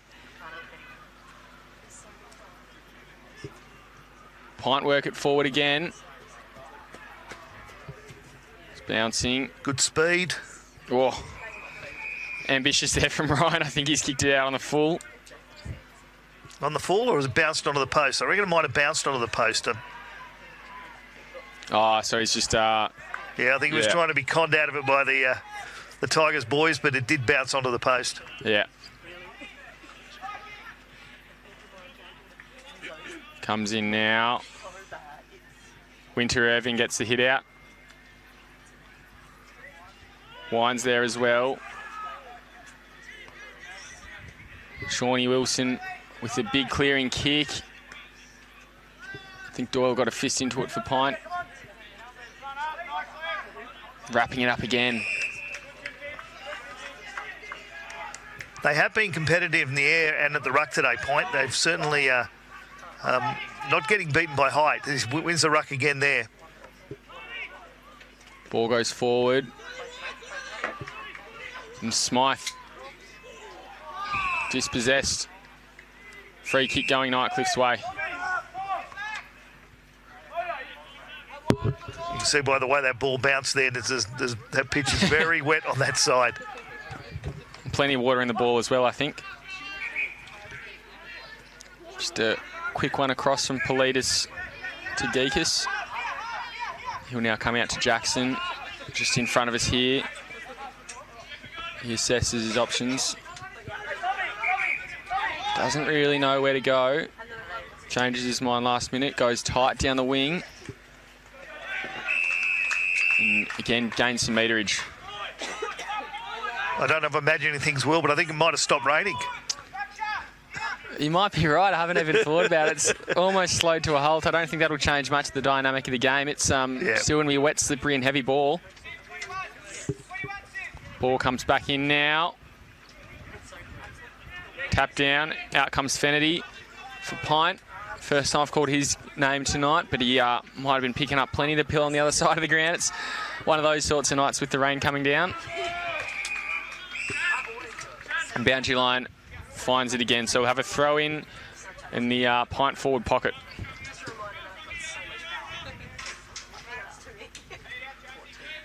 Certainly using the interchange very, very heavily this quarter, PINT are.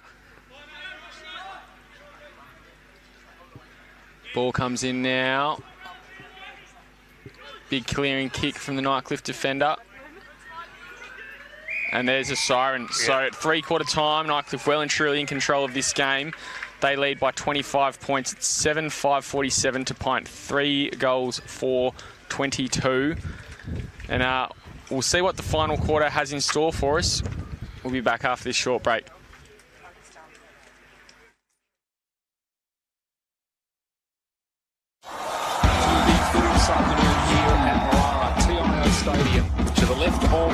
video they go. Wow, what a goal to start the game. Picked up by Makar. Beautiful. Goes for home and has nailed an absolute ripstorter. From the pocket, and he's kicked an absolute ripper.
Hunched over for that long. And then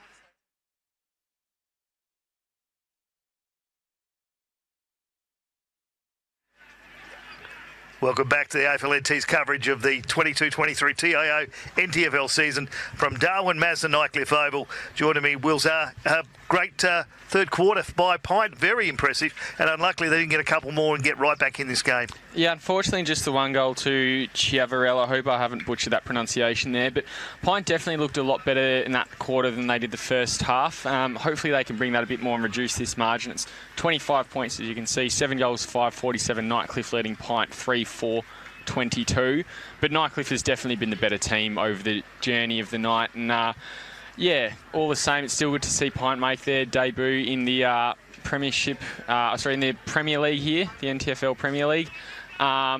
So, yeah, we'll see how they finish out this final quarter. If Pint get the first goal of this quarter, it'll be very interesting, but you're thinking, right, Nightcliff, but the pressure they put on, they can't keep it up all night, so hopefully that was the third quarter they broke away a bit. And it's Carter on Bowen in the ruck again. It's been a great ruck battle all night. Certainly done well, Pint have, in the ruck, and certainly in the high balls. They've kept it to ground, but once they've got to ground, that's where the Tigers have taken over. Gow there gets the ball forward for Nightcliff. Smythe there to defend, there to rebound. An interesting tactic again. Flips the Nightcliff player on his bum. Great work there from Nightcliff, from Boz. Quick hands through the middle. Nyhouse there. Gets her hands out. Hacked off the ground. That's been the cut-off point all night for Nightcliff, that back line there. And this is when they've also looked good coming out. Ball now comes inboard to Wilson, the vice-captain. I think his ball was smothered there, or partially smothered. Now comes back.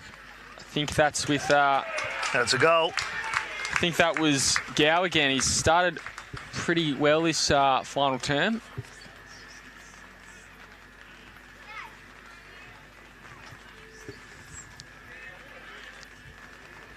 Yep, that was not what Pint needed to start the game, but Nightcliff certainly did, and I think they can settle down now and just keep this going. Pint will keep some pressure up. They haven't given up all night, even though the scoreboard has been against them. Apart from that, a little bit there in the third quarter where they had a couple of shots where they missed. Nightcliff has certainly kept the ball moving forward the whole time, and that's what they did there, right from the back line all the way through. Margin now extended out to 31 points, and Danksy, I've always been told it's a 32.5 point rule. If you get to 33 points, it's game over. 33, all right. And so we're 2 points shy of that now. We'll see how we go. But unfortunately for Pint, I think either way, it's probably just a matter of time in tonight's clash. So the ball's currently at the swimming pool end. That's what's like out there at the moment around that centre square. Now inside 50 for Pint. Can't take a mark. Yusuf at the bottom of the pack. He's been very lively. Gets her hands out. It's to Braden Taylor. Back to Yusuf. And it's trickled over the boundary line. Interesting to see if the umpire will say it's come off his shin or if it's a ball or throw in. It's a throw in. So possibly got away with one there. That Yusuf has played, he has not given up all night. Got a good set of hair on him as well. Yes, it's he's not going to be missed. No, not at all. Politis at the bottom of the pack there. Now comes through Fennerty, kicks it to the hot spot. Mark not taken by Winter Irving. Umpire calls a free kick this time in Nightcliff's favour. And tempers flaring. Who's at the middle of it? Brody Philo, who would have thought? He gets the ball now, hands off. Goes down that far lawn bowl side flank and wing. And bounces over the boundary line. Wines couldn't beat it there. Bit of a couple of hard knocks there from the Tigers guys, but they're certainly going to run this game out.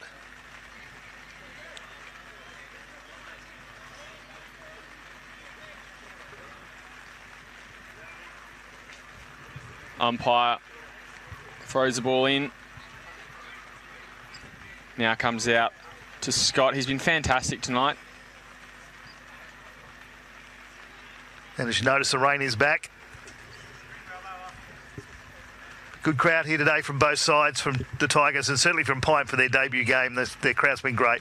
And it's fantastic to see, even though it's, you know, not looking like it's going to be the most exciting final quarter, and it's raining. There's plenty of reasons to head home. The balcony is full over there on the Nightcliff Sports Club side, and I don't know if they're calling it the away side over here, but the visitors' space over here is full as well, with Pint supporters who've stuck around to see their team through for their first ever game in the NPL.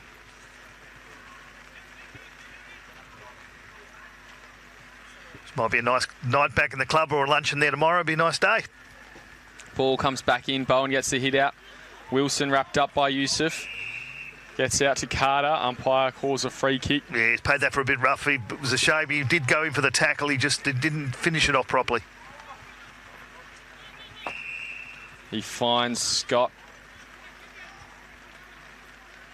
Scott kicks it forward to the hot spot. Well, wasn't taken. Another grab, he would have got that. And there's a free kick going Pints' way. He's for a bit of a sling tackle there. Yep. Brody Motlop will take it. He's been pretty impressive tonight. He's quite a young, slight, slender looking character, but he's definitely held his own. Pint now come out of their back line. Good mark there by Dundon. Had to work and work to it. And umpire scored 50-metre penalty. They've had their fair share of those tonight, Pint have, but that one was definitely there as well as the 100-metre one earlier in the night. Didn't see what that one was for, Danksy. I stepped over the mark again, mate. Oh, there you go. So Dundon goes short. I think it's Chiavarella. It is.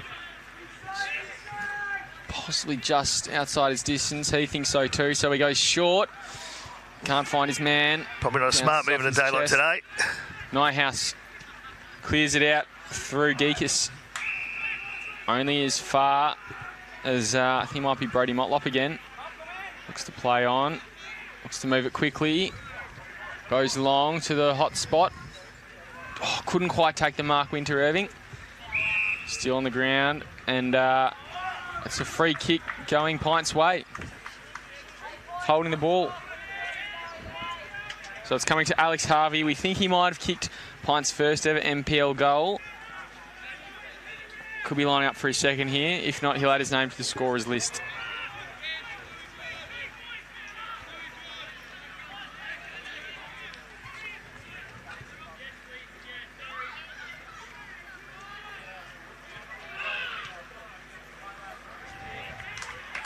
He has, and he likes that one. Pint certainly be very, very happy with the second half that they've had, apart from those couple of shots early in the third quarter. But they've certainly not given up the fight. They could have come back in the second half and just gone, let's go through the numbers. But they've a few more scores on the board and they would be right in this. But Nightcliff looked pretty well in control with about 13 or 14 or 15 minutes to go. But they certainly haven't been embarrassed today, Pint. They've been very impressive.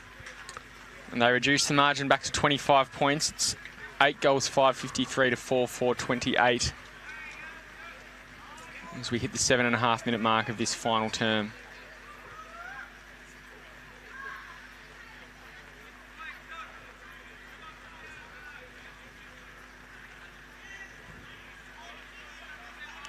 Umpire balls it up in the middle.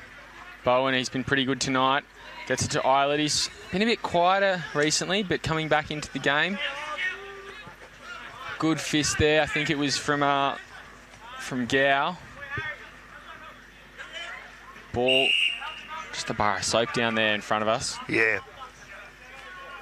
Yeah, Eilert was quiet in that third quarter, but I don't think he could do another first half like he did the first. He was all everywhere, at the bottom of every pack in that first half. It is only round one, Danksy. Let's let him ease back into it. Yep. We'll give him a week off next week. Ball now comes into the into George's hands, and he kicks it to Eilert. Eilert kicks into the man on the mark. Won't bother Joe Poole. It goes down. I think it was Jackson kicked it forward for him. Oh. Mummery, check side towards goal. And it's a behind. Threw a dummy there, took a bounce in the wet. It was very ambitious. And Mummery's looks good all night. He's only kicked the one goal, I think. But he's been lively for them. And he provides both an aerial target, but also just seeing his work there, you can tell that he can do it at ground level as well. So if he can stay fit and he can stay in form, he'll be a great prospect for them in season 22-23. Here comes Wines now, hands it over. Ball again in a scrap near the boundary line, and umpire calls a free kick going Nightcliff's way. It comes to Philo. He's looking inboard. He kicks it to the lead of Melville. And again, Pint good in the air there in defence. Yeah, great work there from Paddy Doyle. Just got some hands to it and it's rolled over the boundary line.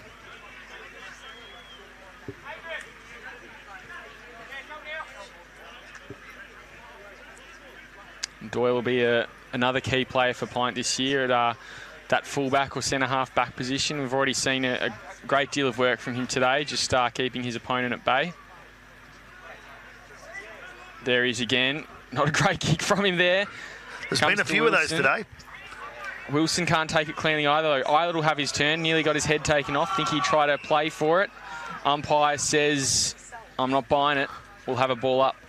Yep, he definitely did play for that, and the umpire just took it off him and said, nope.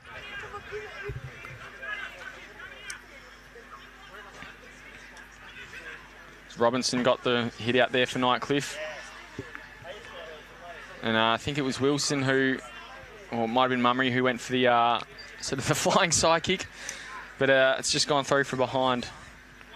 I think it was Mummery who went for that one as well. It's been a great night here, of course, and it's going to be a big week this week. We've had a couple of games already played today. The big one, the talking point for the weekend will be Waratah's 101-point win over St Mary's. I'm still shaking my head on that one. And the calls I got last night, and it was just an impressive game. Absolutely. I hear that Waratah have been training very hard leading into the season, and you know, people inside weren't so surprised. I mean, you always want to go into a season, hopefully when you've played in the grand final the previous year, thinking you can win. But to win by 101 points is a whole other story. Another ball up in the Nightcliff forward line. Looking at the current score here, it looks like these two are likely to finish in that sort of 4th or 5th place at the end of the round. I think the Wanderers and Darwin Buffalo's game was a 22-point margin, was it, Danksy? Yeah, 22 points. The Buffs defeated the Wanderers, and the Bombers defeated Palmerston. Defeated the Bombers by 60 points. So Waratah on top, and Palmerston in second is where it's going to be after round one. Not that that counts, because of course we're going to need a couple of weeks to settle it down, but. Very impressive win by Palmerston, and very, very impressive by Waratah. And of course, Southern Districts have the bye this week. I did hear that the Bombers kept up with them for the first half, which is good. Obviously, I think they're looking for their first win in about 2 years' time, TIO. I don't think they had a win last year or the year before. So 60 points isn't really the way you want to start a season, but if they can just extend that, keeping in touch with them to half-time, to a 3 quarters, and then to 4 quarters, hopefully they'll get there soon enough. And Wanderers, I think, started a bit shaky today as well. They were down at half-time, but they've come back and looks like they've overrun the Buffs. Yep, and of course, Palmerston had a ring-in with Eddie Betts. And Wanderers had Stevie Motlop, so a few ex-AFL champs coming along and, applying their trade in the NTFL. It's a handy one to bring off the bench. Back to the game here at Darwin Mazda Nightcliff Oval. It's in the goal square. And Phoenix Joe Poole is pleading for it. He reckons he's gotten boot to ball and socketed it off the ground. Umpire and goal umpire conferring. He's saying, let us have some space to chat and work out what's actually happened there. Looks like they might call it a point, Danksy. No, he's given it a goal. He's given it a goal. I'll be corrected. So that's another one to Phoenix Joe Poole. He's had a great debut here for the Nightcliff seniors. Yeah, the boys will be happy with the way he's playing. He's been all over the ground. He's certainly a live wire. Plenty of pressure, and I think these sorts of conditions are going to suit him. Just ball's wet and slippery, and no one's really at their best, and he will just gobble it up every time and make the most of his opportunities. So Nightcliff edge out. It's now a 33-point margin, Danksy, so beyond that 32 points I was telling you about. Yep, so you reckon that'll do? That's it, I reckon. We haven't had long quarters. I think 24 minutes was the longest quarter we had, and that was the second quarter. So we've been around about 21, 22 minutes, so about 6 or 7 minutes left to go. Nightcliff just need to settle down, and they should be fine. But PINT, wouldn't surprise to get another couple, though. Nightcliff working their way forward. Mummery the target and hits him on the lead. He takes the mark. Looks like he'll be on a tight angle when he kicks it. But we'll see what he can do.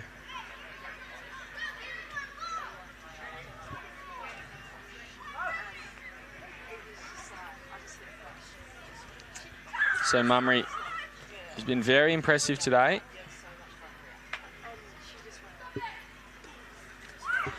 Walks in from a tight angle. Goes to check side. Umpire doesn't move, but the ball did. Yep. So it's a behind. Takes it out to 34 points. 2 steps there, I think, all he took then. He was pretty confident with it, but didn't turn enough for him. Pint now kick it out from fullback. Nice kick in the wet conditions. It is Pint. Now, ball in that swimming pool of water. Nightcliff again working it forward. Looks like they're... Yeah, I think they'll pay him that. He didn't have the... Mitch Lowe was the only one going for that ball, and he certainly got the free kick.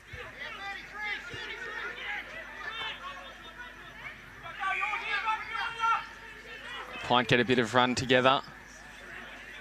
Gee, that's a great strong lead from the full forward there in Matt Ryan and the captain.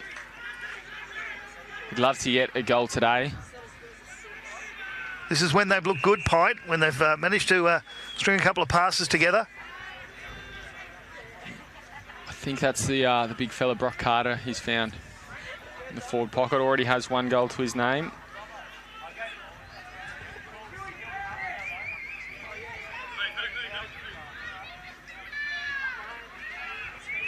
Walking in now. Kicks it. Hit the post. Oh. They're going to have a chat about this. Something's gone off the ball, I think. Yep, something happened off the ball. Kyle Winter-Irving kicks the goal.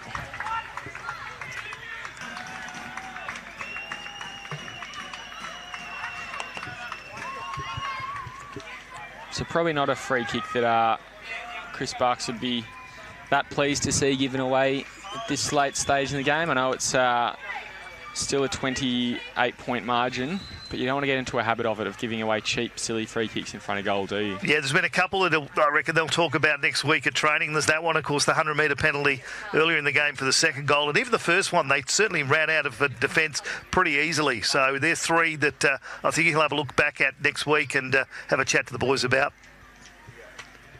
Play restarts in the middle here.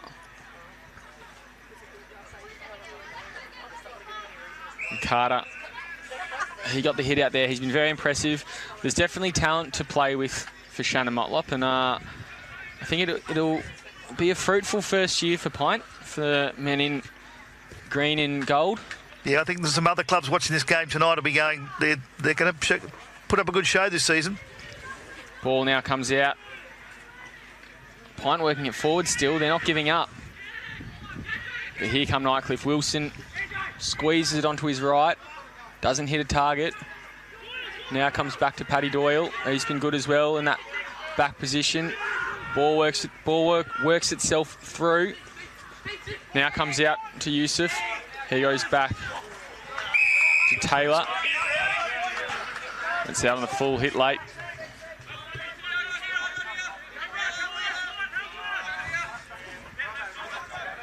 Yeah, that was a fair way over the fence. I'm just going to find the ball. I think we're still looking for it. Here it comes. It's coming back over our heads, Daxie.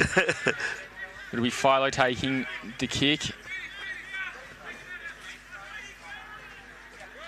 Plays on. Gets on his bike. Tries a barrel. Doesn't quite execute it to perfection, but makes some distance nonetheless. And there's a throw. Pint given the advantage. Well, nice kick. And again, it's Matt Ryan takes the mark on the lead. He's probably just at his distance. In fact, he'll go for it. He'll go his back. And well cut off again. Wines takes the mark there at full back. Goes short. He finds Jackson. Jackson's been pretty good today as well. I think it's his first game for Nightcliff Tigers.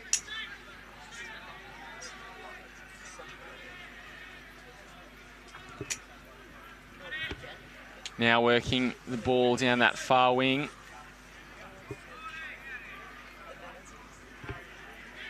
Pint find themselves in possession of the ball, working it forward. And again, there's just another man back there, an extra man defence. This time it's Nyhouse. He'd be pleased with himself in his first game as skipper of the club. He's been a junior for Nightcliff and involved in a number of their premierships that they won. But he's a great man, Nyhouse, and he'll be a great captain for the club and put them right back in contention again this year. Yep, I think Bucks will be very happy with the way the back line stood up tonight. They've certainly been cutting them off at regular intervals, even in this wet conditions. They've looked pretty solid. The Wines just dances around his opponent there. A couple of if decisions there, but he got away with it. Bowen takes the mark, gets it out now. Here's Joe Poole. Phoenix Joe Poole. It's been great tonight. Not sure exactly where to go. Just goes a bit of a barrel. Low at the bottom. Nightcliff working it forward now.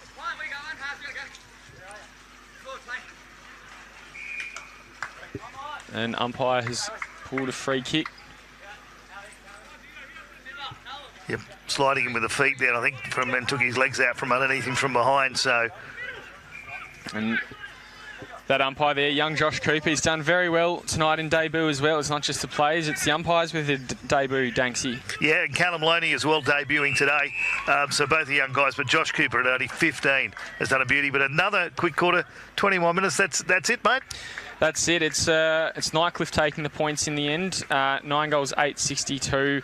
Winning by 28 points to PINT on 5 goals, 434. So, not great at maths, can't work out the exact percentage, but they'll finish about that 4th and 5th position respectively on the ladder. But yeah, PINT weren't too unimpressive. They definitely have a lot of promise in their first game here at the top level. Yes, a couple more kicking straights earlier there in the third quarter, and this is. I still think Nightcliff would have got up, but it certainly would have made it a closer game on the scoreboard. You've been watching the AFL NT's coverage of the 22-23 TIO NTFL season from Darwin, Mazda, Nightcliff Oval. Next week, round 2, all the games on Saturday, big week. 2:30, Gardens Oval, Tiwi Bombers taking on St Mary's. St Mary's hoping to bounce back from a horrible Friday night. 4 o'clock at Norbuilt, Southern Districts and Wanderers, and then the double header at TIO, Waratah and the Buffs at 4:30, and 7 o'clock Palmerston take on PINT. That'll be very interesting to see PINT at TIO Stadium as well on that bigger ground, and hopefully they get a bit of a drier day for it. We'll keep an eye on the weather this week. And the Tigers, after a pretty heavy game today, I think I asked Bucks earlier before this match, not sure whether week 2 bye was going to be beneficial, but after a heavy match it might be. Yeah, absolutely. They've had a pretty good start to the season, but you know, that first game always comes as a bit of a shock to the system, so might be happy to have a week off and recharge again for round 3. It's been a pleasure bringing the game to you tonight. We look forward to speaking with you again next week. Thanks, Danksy. Thanks, Will. It's been a good one.